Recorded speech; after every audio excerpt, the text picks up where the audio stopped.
The stage lights burned bright, casting a warm golden glow across the studio.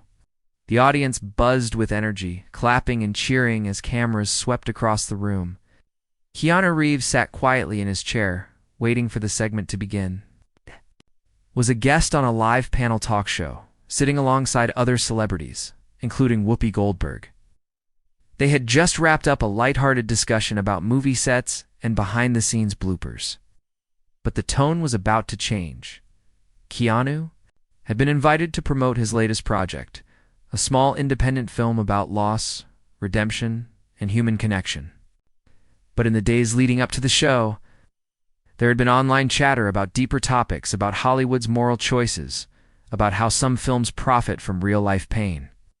Keanu knew the producers might bring it up, but he didn't know was that the person to spark the fire would be sitting right beside him. The host smiled brightly as the applause died down. Keanu, Whoopi, let's talk about storytelling. There's been some debate recently about whether actors should take roles in films that are based on real tragedies. Some say it brings awareness. Others say it exploits pain. What do you think? Whoopi was the first to answer, her voice steady but firm. Look, movies are art. They're supposed to reflect life, the good and the bad. If we stop telling these stories because they make people uncomfortable, we stop telling the truth. If the movie's good, if it's done well, then I say, it's worth making. The audience clapped. The host turned to Keanu. And you? What's your take? Keanu's eyes lowered for a moment, as if weighing his words. When he spoke, his voice was calm but carried an edge. There's a difference between telling the truth and selling it. The problem isn't that we tell stories about tragedy, it's when we twist them, polish them, and package them for profit, while the people who lived that pain are still trying to breathe. The air shifted instantly. The audience quieted. Whoopi raised an eyebrow. But isn't that a bit harsh? We're actors, Keanu. It's our job to bring these stories to life. When Keanu didn't look away. It's our job to bring truth to life. But if we take someone's deepest wound and turn it into entertainment without care, we're not honoring them, we're using them. I don't think that's something to be proud of. A few gasps rippled through the crowd. The tension was thick enough to touch. The host tried to step in with a light comment, but the energy between Keanu and Whoopi was locked in place. She leaned slightly forward, her voice measured. So you're saying actors like me actors? Who've done those films are part of the problem. Keanu's gaze softened, but his words didn't. I'm saying we all have choices, and every choice says something about who we are willing to protect and who we are willing to leave. Behind, silence filled the room. Some in the audience shifted uncomfortably. Others stared wide-eyed at the exchange.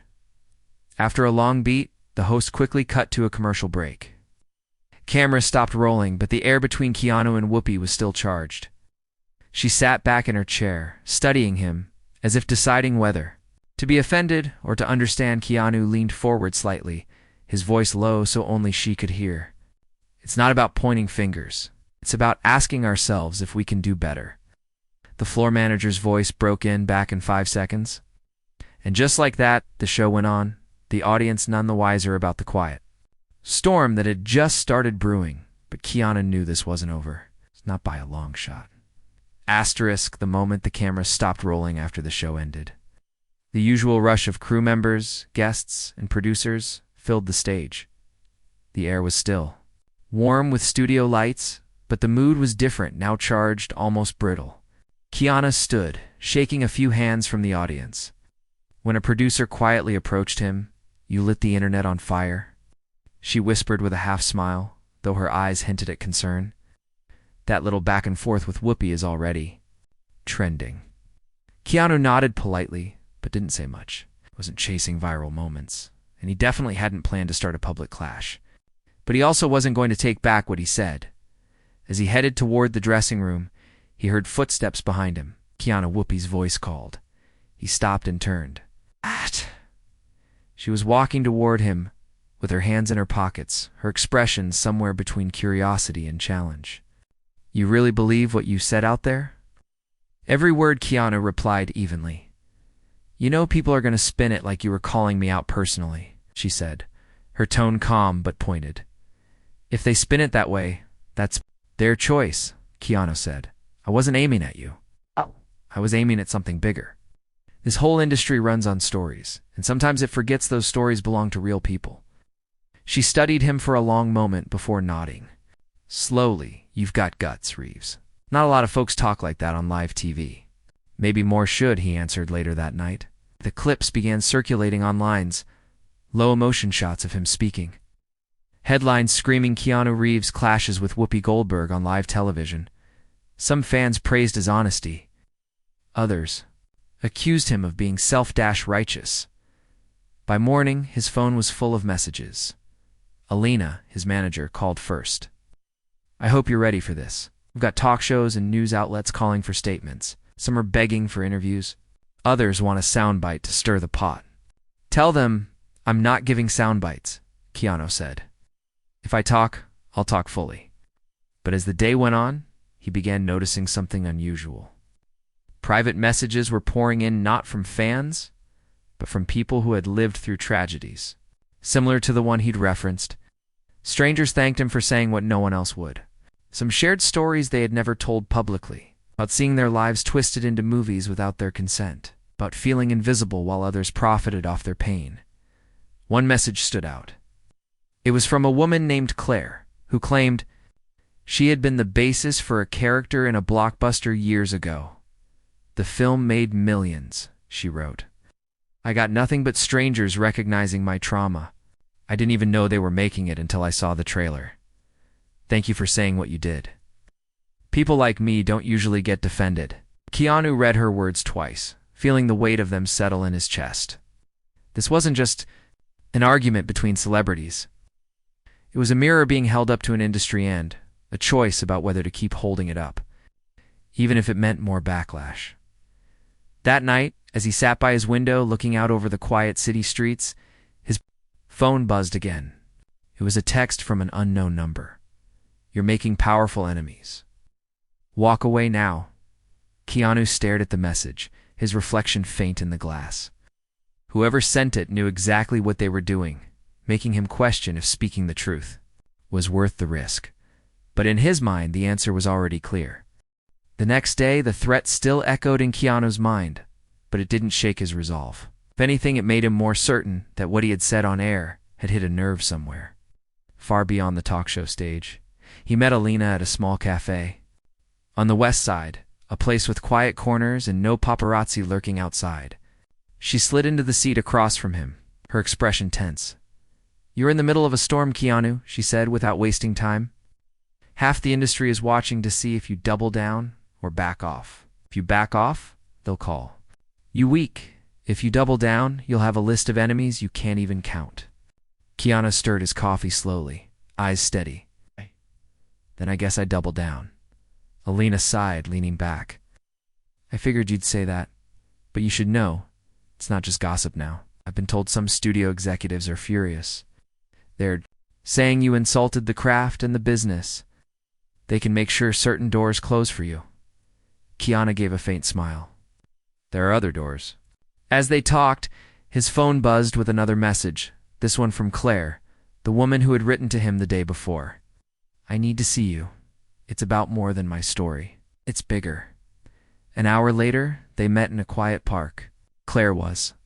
In her late 30s, her eyes sharp but tired. She carried a folder tucked under her arm. When she sat beside him on the bench, she wasted no time. The movie they made about me wasn't an accident, she began. It was part of a pattern. They'd been taking stories like mine for years, stories of survivors, of victims, and twisting them for entertainment. They changed names, changed details, just enough to avoid lawsuits, but it's still us. They know it. She handed him the folder. Inside were articles, production notes, and leaked emails from people who had worked on various films. Reading them made Keanu's stomach tighten, direct references to real-life tragedies. Private details lifted straight from court records.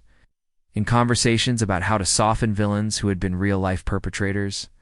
This isn't just one movie, Claire said quietly. It's a system, and you have the voice to make people see it. What? Keanu looked at her, the folder heavy in his hands. If I do this, they'll come after me harder.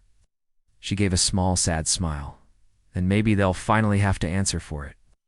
Later that night, as he walked back to his apartment, he noticed a black SUV parked across the street. Wasn't unusual in the city, but something about it made him stop. The engine was running, but the windows were too dark to see inside. When he turned toward it, the SUV slowly pulled away, disappearing into traffic. He didn't need anyone to tell him it was a warning, but as he set the folder down on his kitchen table, he knew he wouldn't ignore it. Claire's story, and the stories of people like her, weren't just tragedies. They were being turned into someone else's profit. And if speaking about it on a talk show had caused a stir, exposing the entire system would be an earthquake. Asterisk the next morning, Keanu woke early. The city outside was just beginning to stir, the sky washed in pale gray. He made coffee, sat at his kitchen table, and opened Claire's folder again. The more he read, the more the pieces connected emails from writers discussing how to reshape real events, memos from producers about marketable tragedy, contracts designed to lock survivors into silence. By mid-morning, he called Alina. "We can't just sit on this," he said. "This is more than bad ethics, it's theft of people's lives." "And what do you want to do?" Alina asked cautiously. "We take it public, but not as gossip through real journalism. The kind that can't be twisted into a soundbite." She was quiet for a moment. That means you'll be crossing people with deep pockets and deeper connections." "I know," he said simply. Through a contact Elena trusted, Keanu arranged a meeting with an investigative journalist named David Cho. David had spent years uncovering corporate corruption, and when Keanu handed him the folder, his eyebrows rose. "You realize," David said, flipping through the pages, "if we publish this, it's going to make enemies you've never even met." "Good," Keanu replied. "Now maybe it's time they stop hiding." Over the next week, David's team began verifying every document, cross-checking emails, and interviewing quiet sources inside the industry.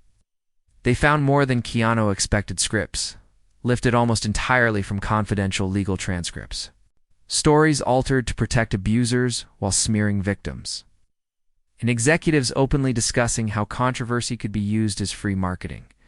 But as the investigation deepened, so did the pressure. One evening, as Keanu left a small restaurant, two men in dark coats approached him on the sidewalk. "You're in over your head," one of them said, his voice calm but cold. "Drop it. You'll save yourself a lot of trouble." Keanu didn't. "Stop walking. If you think threats work on me, you don't know me at all." The man smirked.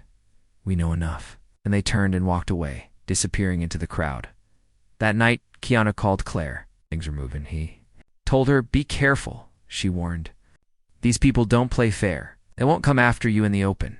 They'll come for your name, your work, your reputation. And we'll make sure the truth gets out before they can," Keanu said. By the end of the week, David's team had enough to move forward. But they needed one last thing: someone to go on record.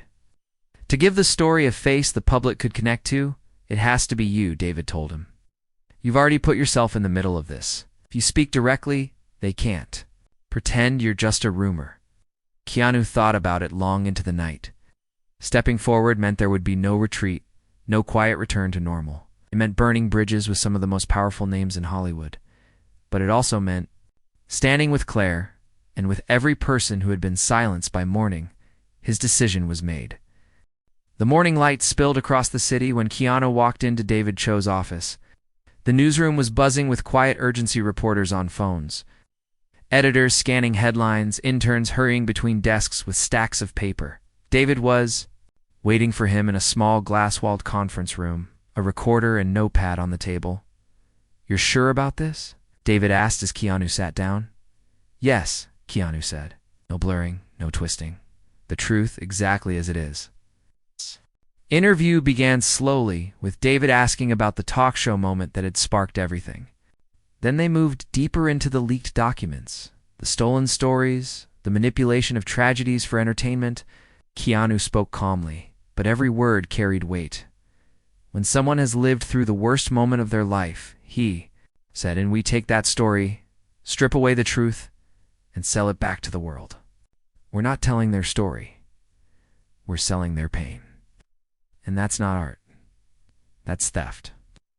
David listened intently, scribbling notes. You know they'll hit back hard, right? Legally, personally, professionally. Keanu nodded. Then, they'll prove exactly what they are. Once the interview was over, David's team worked day and night preparing the expos. Every line was fact-checked, every source verified. The article was set to go live in 3 days, but the pressure started. Sooner than that, Keanu's phone lit up with calls from numbers he didn't recognize. Messages poured in, some threatening, some offering deals to walk away quietly. One night, a thick envelope was slid under his apartment door. Inside was a contract offering him millions to endorse a major film and put the past behind him. Didn't even read the rest. Tore it in half and dropped it in the trash. The night before publication, Alina came over. She set 2 mugs of coffee on his table and looked him straight in the eye. After tomorrow, nothing will be the same. I need you to understand that. Friends will disappear. Studios will shut their doors. You'll be called everything from a hero to a liar. Keanu smiled faintly. Then at least they'll be calling me for something that matters. The next morning, the article went live. It wasn't just a story, it was an earthquake. ... Piece named names revealed leaked conversations and showed undeniable proof that multiple studios had built profits on stolen pain. The reaction was instant. Social media exploded. Survivors began sharing their stories publicly for the first time. Some actors quietly messaged Keanu their support, while others distanced themselves in fear. By the end of the day, major news outlets were calling it the Reeves revelation. But as night fell, a black SUV rolled slowly past his building again, its tinted windows hiding whoever sat inside. It didn't stop. It didn't need to. The message was clear, and Keanu knew the real battle was still ahead. Asterisk, the days after the article went live were a whirlwind. The story spread far beyond Hollywood, hitting headlines in other countries, sparking debates on talk shows, podcasts, and news broadcasts. Survivors from around the world began stepping forward, sending in letters, emails, and videos, some angry, some grateful, all raw with emotion. Keanu read as many as he could. One message in particular stayed with him. It was from a young woman in Australia whose story had been loosely adapted into a streaming series without her knowledge. She wrote, "For years, I felt invisible, like my pain was just background noise to everyone else, but now I feel seen." While public support grew, so did the pushback. A few powerful figures named in the article issued public statements calling the story grossly misleading. Legal threats began arriving at David Cho's office almost daily. Some studios quietly blacklisted Keanu. Invitations to certain events disappeared overnight. Still, he didn't waver. He appeared on a few carefully chosen interviews not to argue, but to speak plainly about the truth. "I'm not here to ruin careers," he told one journalist. "I'm here to protect the people whose lives have already been ruined." Behind the scenes, investigations were launched. Government inquiries opened into certain studios. Lawsuits began forming, some backed by groups who had been silent for years. One evening, as Keanu walked home from a late meeting with David, he heard footsteps behind him. He turned to see Claire approaching, bundled in a coat, her breath visible in the cold air. "You did it," she said softly. "I can't hide anymore." "We did it," Keanu corrected. "It doesn't happen without you speaking first." She smiled faintly, but her eyes were wet. "I spent years wishing someone would listen. I just never thought it would be you." For a moment they stood in silence, the noise of the city fading into the background. In the weeks that followed, the shockwaves continued. Some of the most high-profile names in Hollywood resigned or were removed from positions of power. New guidelines were introduced to protect the rights of survivors when their stories were adapted. It wasn't perfect, but it was a start. And while some doors stayed closed to him, there's opened projects with smaller studios, independent filmmakers, and storytellers who cared about truth as much as art. He found himself saying yes to scripts. That mattered, even if they wouldn't fill stadium-sized premieres. Months later, Keanu was walking down a quiet street when a man stopped him. "My sister's story was one of the ones they twisted," he said. "Thank you for helping give it back to her." Keanu nodded, the weight of those words settling in his chest. "It's hers," he said simply. "It always was." He knew. The fight wasn't over. It would always be another story, another battle for truth. But now he had no doubt that speaking up, no matter the cost, was worth it. In a world that often chose silence, he had chosen to be loud.